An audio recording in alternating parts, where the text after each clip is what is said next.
And this is Real Estate Underground. Greetings and salutations, Real Estate Undergrounders. It is Ed Mathews with the Real Estate Underground. Thank you so much for joining us today.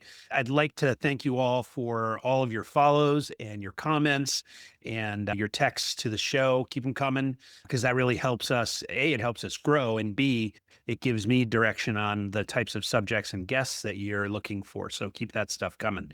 And thank you again. Today, I have Mike Zlotnik, Big Mike from Tempo Family Funds and Syndications. Mike and I were just talking about our kids and having high-end athletes for our children. And what that means is we no longer have our own weekends. But we can talk about that later. Mike, thanks. Welcome to the show. Thank you so much for having me. Absolutely. So for those folks who haven't discovered you yet, why don't you tell us a little bit about you and Tempo Family? Sure. So I live in Brooklyn, New York, with 4 monkeys and a cat, 4 human monkeys, and my wife, obviously. And so we have 4 kids and a real cat. I'm a real estate junkie. I just love real estate. I'm passionate about this. I actually spent 15 years as technology, IT, first rank and file and executives. And then I discovered in 2000 real estate and invested passively for 9 years and then became full-time real estate professional fund manager in 2009. Look back, it's my genius zone. I love it. So I'm very passionate about real estate. We focused heavily today on commercial real estate deals. I know you do a lot of multifamily, so we do a lot of multifamily. We love that asset class, but we do also other strategies, open air shopping. We do industrial storage. We also lenders. We have some niche strategies. Commercial real estate is what we breathe day in and day out, and that's it. Awesome. Yeah. When I discovered you on LinkedIn, it was particularly interesting, the blend of asset classes that you pay attention to. These days, especially living here in the Northeast, not a lot of really good deals that you see out on CoStar or elsewhere that really pencil. There are pocket deals that I see that are getting close. For us at Clark Street, we haven't bought a deal in over a year. I don't know what that says. I think that says that we're really picky, but it may say something else. Who knows? I'm curious about what you're seeing in the marketplace in the asset classes that you follow. Yeah, so appreciate the clarity and respect your patience and not transacting or trying to transact for the sake of transacting. We are the same way. It's not about the volume. It's not about the quantity. It's about the quality. So today we're looking for deep value deals or no deals. Right. We either are a lender, which we continue to do. We feel defensive from that perspective, or we got to get into a very predictable or very deep value deal. So what does it mean? This year, we only did 1 deal in multifamily.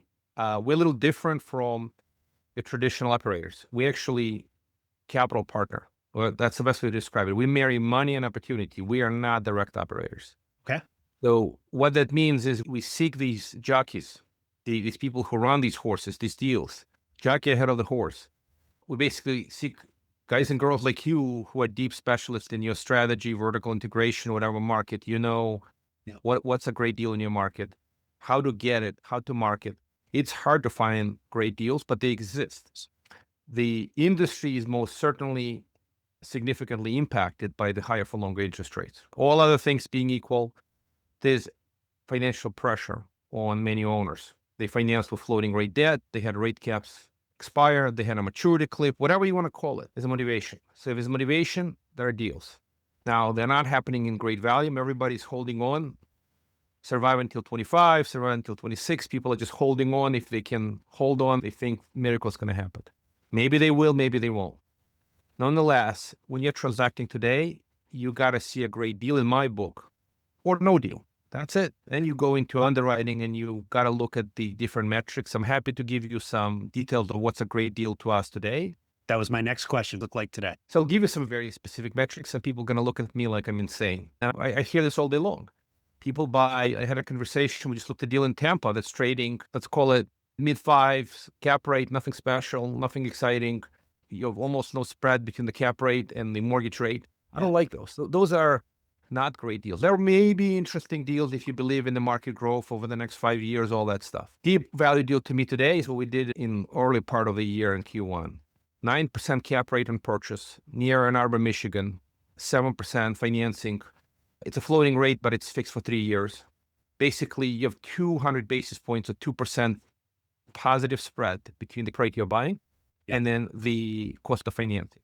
That's a margin of safety. Going back to Warren Buffett, Charlie Munger, Benjamin Graham, right? You want a margin of safety. 200 basis points, there's something magical about it. I think 1.5% would be minimal, 2% or better, you're doing pretty good. We do the exact same thing. That's our first metric. Number two, right? I go relative to reconstruction cost. So people talk to me development all day long. I look at the development, I say, I can't get a discount on it. I can't get a deep value. It's cost to build what it costs to build. Maybe construction cost could be a little down with labor being a little softer.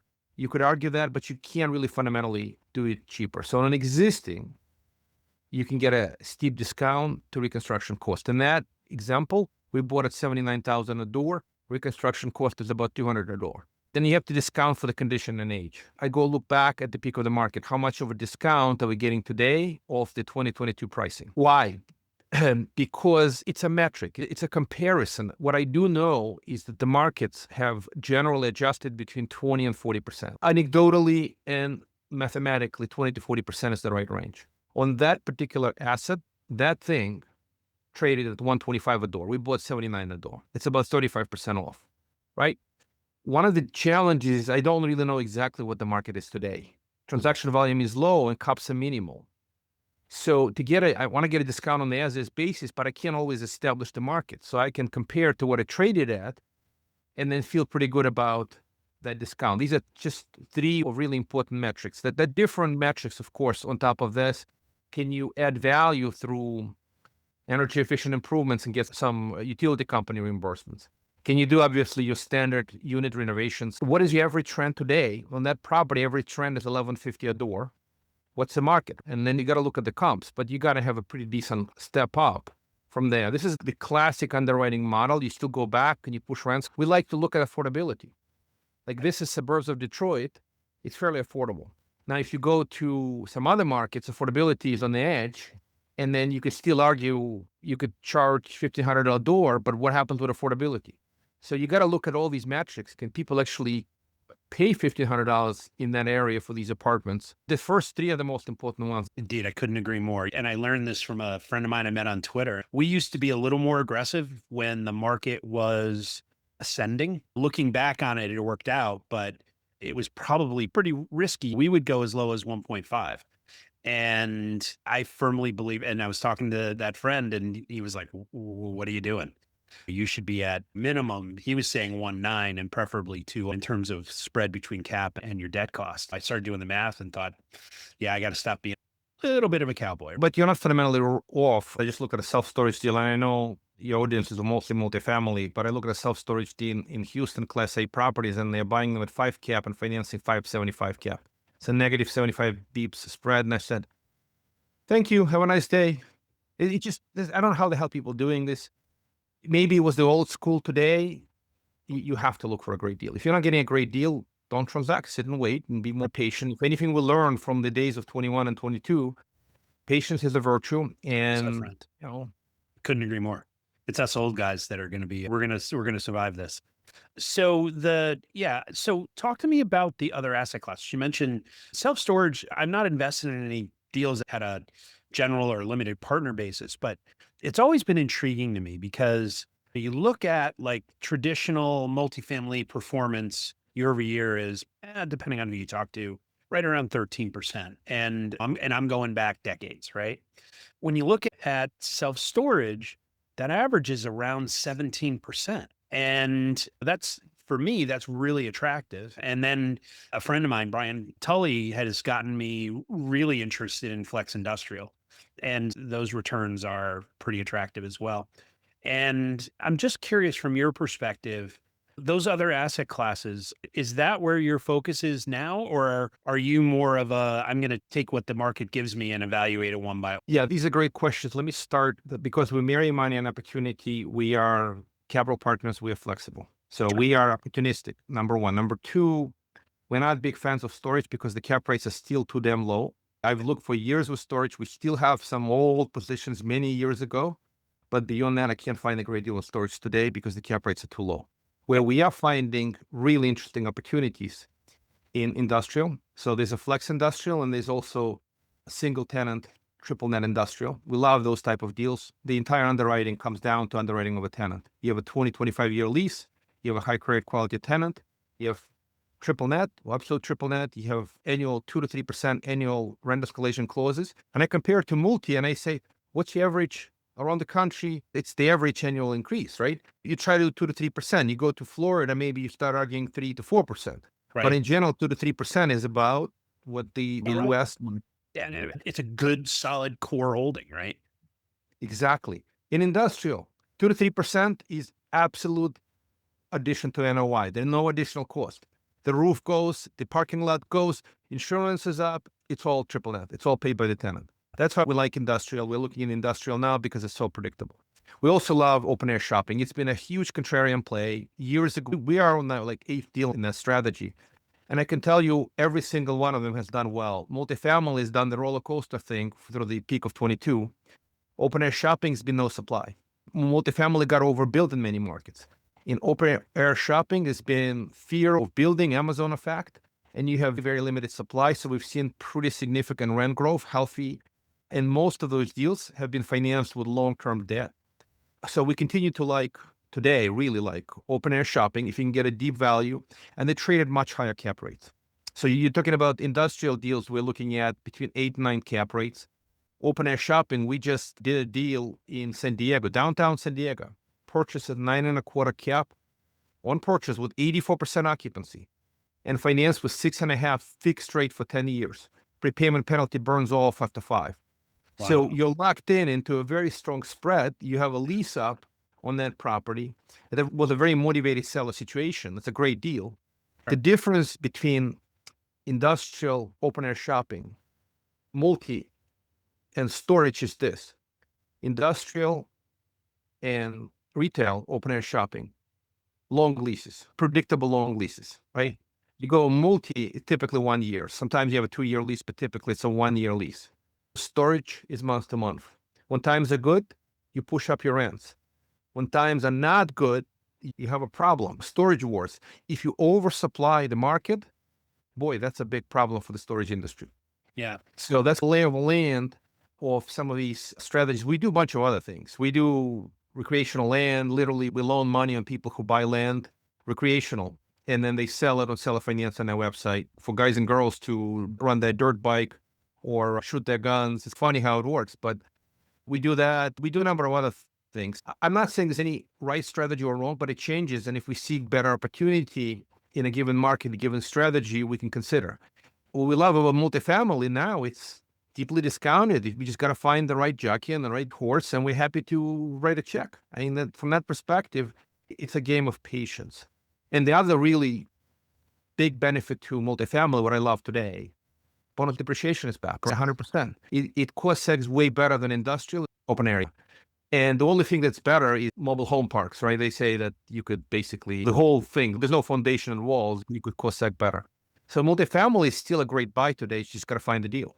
And it's exactly why the government put it back in place, is because the multifamily market has cooled so significantly due to the interest rates. It's also probably why the president is pounding on the Fed right now to drop rates, because that and home building is a gas engine for the overall economy. Supply problem. Oh, without a doubt. We can talk for 2 hours, but I'll give you a very quick economic theory, right? Yep. When you hike interest rates, you kill demand, but the problem is you kill supply too. Yep. And to incentivize supply, you need lower cost of financing. And we're already at a deficit. Yeah, we're already at a deficit because 2008, 9, 10 took out the general contractor class, basically did. And those people, most of them didn't come back. And there are a whole lot of people who used to build apartment buildings and housing, single family houses, who are now real estate investors instead and buy land and don't develop. Literally in our town, probably one of the biggest in the state builders, he hasn't built a house in 10 years. You need low interest rates, obviously, cost of financing. You got to give them some tax incentives and other incentives. Northeast has been interesting. If you actually look at historic data, growth rents have been super healthy in Midwest and Northeast for the reasons of limited supply. People build in Florida. They build in Texas. They build places where it was attractive to build. Here, we have very limited supply. Yeah, and that makes sense because the population in that Sun Belt to Texas out to Arizona, that population has exploded. Affordability is another big issue. When Yes. affordability gets out of control, Yeah. So storage, multifamily, obviously. What other asset classes are intriguing to you? I'm not a big fan. I'll just tell you what, this is a whole theory, but I really have a buy box and a don't buy box. So my don't buy box is really no new construction in general. But we're talking about being a bridge lender. We've done some bridge lending with the cross collateral, additional collateral. I don't mind being a lender, let them build. And if they put up good collateral and they have a problem, okay, we have collateral. Right. Hospitality, not a huge fan, although it's done relatively well in the post-COVID world. I am concerned of sooner or later, we will get into a recession cycle and hospitality might see a slowdown, right? I'm not a big fan of what is operating business masked as real estate. So people talk about they love Airbnb, hospitality. It is an operating business. It's real estate, but it's operating business. Then you go into people talk about senior living or independent living or full care senior living facilities. Yep. Heavily operating business. I don't know the business. It depends very much not on real estate, but on ability to operate. Storage is a little bit of that operating business. It's real estate, but it's also heavily operating. Office, don't really like office for the fundamental problems, right? People redevelop, they try to redevelop, but it's hard. From what I talk to redeveloping an office building into anything else. And again, development, redevelopment, I would rather stay out. So what I know is a buy box. Devalue multifamily, devalue open air shopping, industrial, and debt, mass debt, recovery debt on existing multifamily assets. From that perspective, give me a good project. If you need some liquidity and we can come in the right position, we'll look at that. Yeah, right on. So you're clearly out ahead of progress, right? Because manufacturing, for instance, is moving pretty rapidly back into the US, at least components of, and So industrial is ripe for that. this additional incentives for domestic manufacturing will continue to be, especially industrial manufacturing, not industrial distribution data centers. Data centers are beyond cool, but it's a hot trend and they cost a fortune to build and AI is growing at a rapid pace. The problem is you need to build brand new. It's built to suit. It's very expensive and people are dumping money and we can't even compete on the scale they're building. We're a tiny fish, humongous pond. Sure. So we try to play in the opportunities where we can actually be a reasonable size player and avoid these $500 million projects. Yeah. Played because you can't compete. There's just our net asset value is their rounding error. Exactly. So in terms of the deals that you're seeing coming across your desk, is it, if I'm hearing you right, it's a lot of retail open air and a lot of industrial and a whole lot less of the other asset classes right now. Yes? What we are is, again, we are a capital partner. We have strong relationships, opportunities. So people talk, I got to go through 1,000 deals to select 5. We don't do that. We don't look at 100 deals to select 5. We look at 10 to select 5. And the reason it's like this is because we get pre-screened deals that are either close to being under contract. So what we see is we maintain open communications with our close relationship partners, and we try to understand what's coming up. This is a very powerful and very simple technique. Some folks already funded closed deals, but they need liquidity for the next deal. We'll look at the existing deal that they recently funded and closed and say, okay, we'll step in, we'll buy out your position or a portion of the position if we like the deal. We are opportunistic. We're not trying to nickel and dime and come up with crazy discounted offer. But if they got into a great deal from the start, this backfill concept, I really love it. As an investor, you don't have to fund a new deal. You could pick up a recently closed deal. You can analyze, you can see how it's doing. And if it's doing well and somebody needs liquidity, you could do it that way. So it's not a heavy volume, but we are talking to a lot of our relationship partner sponsors. And trying to understand what they have coming up. What I would say very recently, things have gotten a little bit less volume-wise. In other words, people are not seeing maybe the one big beautiful bill passed, depreciation is back, people expecting interest rates, maybe a little more bidding activity. But we're sitting waiting for these strong deals, and if they don't happen, it's okay. Yeah, it's going to be fine. Because there are other asset classes, and I wholeheartedly agree with your approach. Okay, so let's get into the lightning round, the final 5. I'm curious about leaders like you who have done very well. And from a financial perspective, things are taken care of, right? You're not struggling to pay your mortgage if you even have one. Car payments are either handled or non-existent. The kids' college educations are either they're lining up to get major scholarships like your kids, or professional athletes like your kids, or there's a college fund sitting there waiting for them to utilize. But nevertheless, you get out of bed on Monday morning and you go charging headfirst into your office. And so to me, that's purpose. And so I'm curious, what gets you out of bed on Monday morning? So I have a whole simple theory. I just like to operate in the genius zone. I love what I do. So to me, it's not work. And what is genius zone? It's something you're good at, something you really love, and something that makes you money. That's that simple. I spent 15 years in technology and I was making very good money. I was very good at this, but I wasn't motivated. I love real estate. I'm a deal junkie. I love looking at deals. I'm a chess master. So to me, all this analysis is just fun. Right. I don't know what else I would do. I'm bored, right? That's what gets me out of bed. I just enjoy what I do. I don't know how to describe it. It's almost like some people are motivated by a huge payday. It's almost like this. It's 40X, a book, for disciplines of execution. You put in the inputs, the outputs will work out. So I just love getting the deals done, putting it into the right framework, and then magic happens years down the road. Yeah, I think if you do a lot of the right things in terms of your due diligence, in terms of picking the right partners and all the other things that all of your process, the money follows, right? It's not a matter of getting out of bed and saying, okay, I'm going to make $1 million this quarter. It's I'm going to go do 3 deals that need this criteria. And when I find them, and I will find them, when I find them, we're going to attack. I'm also curious about the mentors you've had along the way. You and I actually have very similar backgrounds as recovering technologists.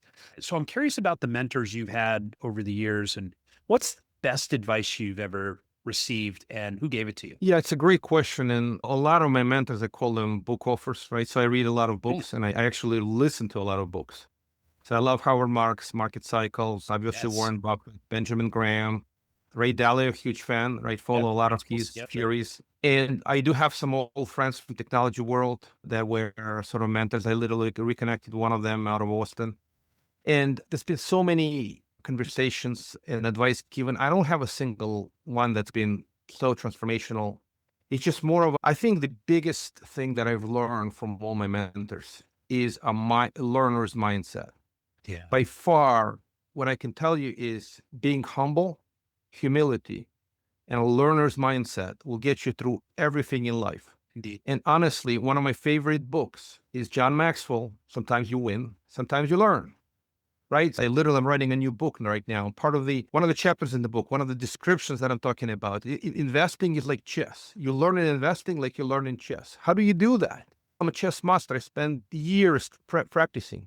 I analyze my own games and games of world-leading chess players. Yep. You look at what they did, how they did it, and understand the purpose, and you understand the errors and your own errors. Same thing happens in investing. We're not perfect. We're going to make mistakes, and I do it with a smile. And as long as I learn my lesson, I am happy. Couldn't agree more. And that actually leads me into my next question, because I agree with Maxwell's book. I think we learn far more from our mistakes than we do from our successes. And so I'm curious about a professional decision you've made over the years that you look back now and go, wow, I'd love to have that back. And what'd you do about it? Because of my humility, I am not proud of this, but we did a bunch of deals in 21, 22. It is what it is. And these were multifamily deals. I go back and I had a conversation with my investors who yelled at me, literally just said, Mike, you're such a smart guy, but you're also such an idiot. Why didn't you see these interest rates rising so fast? And I humbly acknowledged I should have thought better. I should have really thought about this. I said, listen, the Fed observed their interest rate policy for almost 20 years. The biggest hike they did from 0 to about 2.5 in whatever, 18, 19. And then they pushed it right back down. If you look at the president, it was difficult to see market changing that much. It wasn't just me, it was the entire market who misunderstood, misread. Me too. At the same time, I know people who sat on their hands in 21, 22, it did nothing. And because they were selling deals, they were clearing out, they were liquidating. Yep. So I bowed to them. They're the wise men, and I'm that fool. There's an expression, fools learn from their own mistakes, and the wise men learn from the mistakes of fools. So I'm the fool who now is learning from my own mistakes. 21, 22, we did do the deals, and we're fighting now to make sure these deals hang in there. Not everything will survive. I'm completely unhappy about some of those situations, but we are persevering. We're talking to our investors. We're very open, transparent about it. All we can do it with complete openness and transparency. But is it a mistake? Looking back now, hindsight, sure, it was a mistake. What did I learn? I didn't quite understand and didn't quite study enough of market cycles. So after that, I read Howard Marks, Mastering the Market Cycle, and try to understand that there are cycles and you better understand where you are in the cycle. Yeah, I think that we can all, most of us, understand that mentality in terms of what you saw versus what happened. No one has a crystal ball. And I certainly didn't see interest rates rising as fast in as short a time as actually happened. I have a good phrase for it. The Fed hiked fast and furious, and then they obviously kept higher for longer. But the fast and furious, we didn't see rate hikes from a zero. It's not just the absolute 5.25%. It's the speed. It's going from zero to that level. You went up 40, 50x. That's the crazy part. Yeah, it's nuts. You mentioned several books during the conversation. I'm curious about who you're reading now, who you're paying attention to. So I am reading for the third time now, Ray Dalio's How the Countries Go Broke. Obviously, I've reread Principles and many things, go back and reread. So what I do with books is this. I don't consume volume of books. I sometimes will go again and again until it sinks in.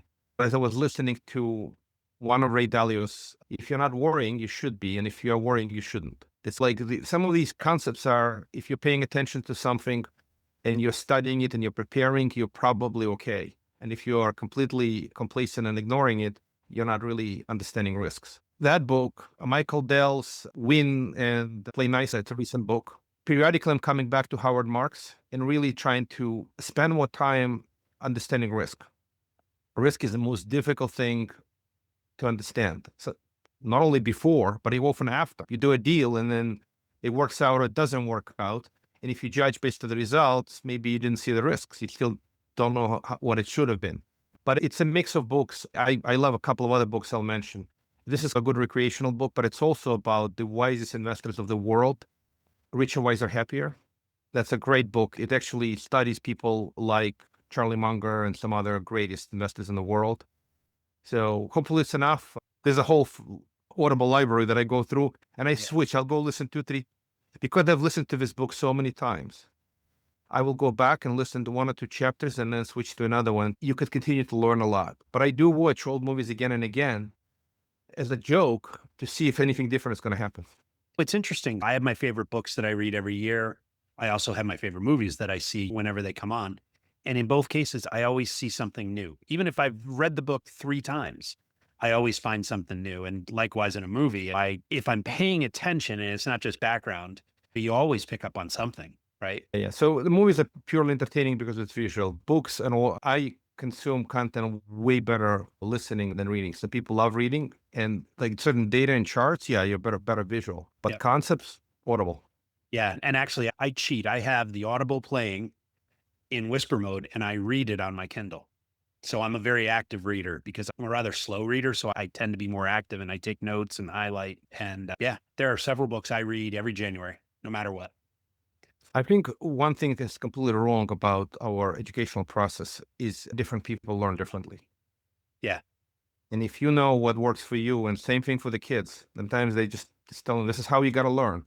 But not every kid learns the same way. This is really important. And now in the age of AI, I think there's going to be a lot of learning without some of the old doctrine. I have revived my old programming chops by simply having conversations with ChatGPT and Claude about, okay, I need you to teach me Python as if I'm a total and complete beginner. Let's start. And I've been having ChatGPT teach it, and then I'll apply it in Claude and see if I learned it. And then I'll go back and forth. And it's, if I'm not careful, I'm going to get sucked back into the technology world, but I'm not going to allow that to happen. It's more automation first stuff here that we pay a lot of money. You're doing it for fun. It started as fun. And now I'm starting to see where we can automate our business. So it's spurring us to solve bottlenecks in our business with this type of technology instead of throwing a human being at it, which is what we used to do.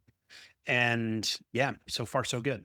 So still early. My only feedback would be you're a leader of your business, another great book, right? So this is very important. So as a leader of the business, you have to really think about leadership and CEO. Absolutely. Trey Taylor, a CEO does only three things: people, culture, numbers. That's another great book. Yep. So whenever you have an inclination to go back to programming, I would say find a kid. I'm doing the PRD and going through it and messing around with a minimal viable product type thing. Yesterday, I handed off a project to a member of our team that she's building the Excel prototype before we build the software. But yeah, no, I'm not the one programming. I just want to know enough so that when I have that conversation with the kid in India or wherever he is, that he's not snowing me and I can figure out that he knows exactly what he's talking about. That's really where I want to get.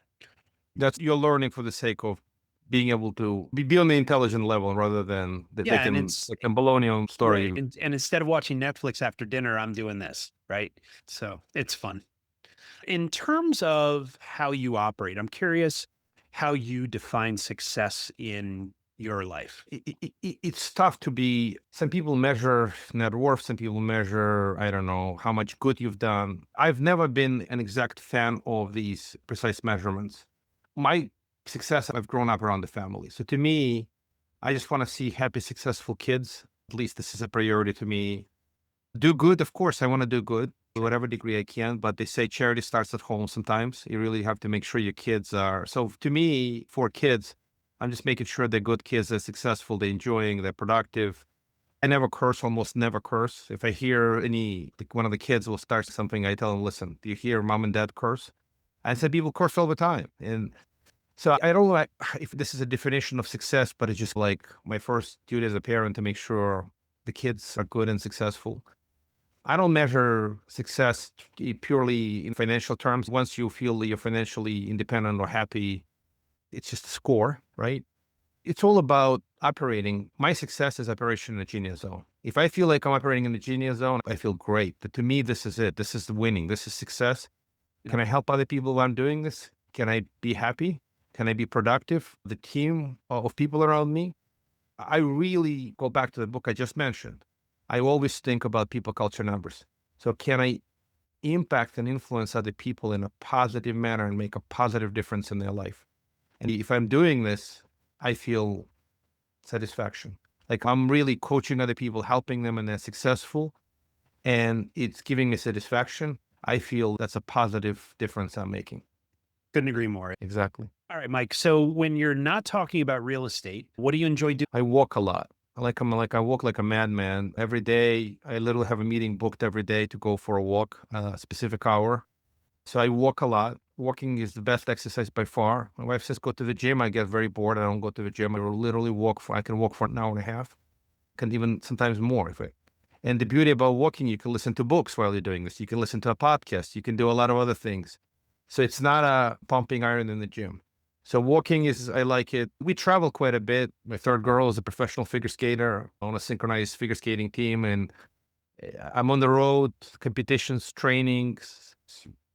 So we spend time basically being in her life.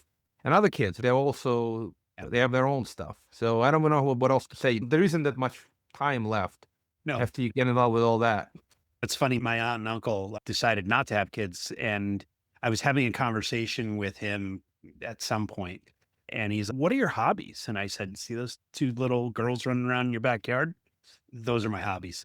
They consume every free moment of my life. And as they get older, less and less, which is, I'm happy for them, a little sad for me and my wife, but yeah. And the other thing I couldn't agree more with, my wife always says, I don't care, and she does care, but she goes, I don't care about your grades. I care that you're a good kid. And that's when we go to her high school and ask, how's she doing? What we want to hear back is she's a great kid. Yep. She got a B+. That's fine. She doesn't have to be a straight A student as long as she's a good human being. So Mike, I've really enjoyed this conversation. If folks want to learn more about you or Big Mike, your podcast, or Tempo Family, what's the best way to get in touch? Now it's going to get super easy and super cheesy. So bigmikefund.com. Just like it sounds. If you misspell it and you forget the D at the end, you go to bigmikefund.com. I promise it's not a kinky site. It's the podcast site. It's an entry point. It's not our corporate website, but once you go there, you can go to the corporate website and you can look at our deals to the corporate website. But because of the podcast, bigmikefund.com, it's a good start, entry point, easy to remember. And All right, Mike Zlotnik, thank you so much for your time today. It truly was a pleasure to have this conversation. I'm glad we met, and I wish you continued success. Thank you, Ed. This has been the Real Estate Underground podcast. Thank you so much for listening. Don't forget to rate, review, and subscribe. It helps us grow. Until next time, happy investing.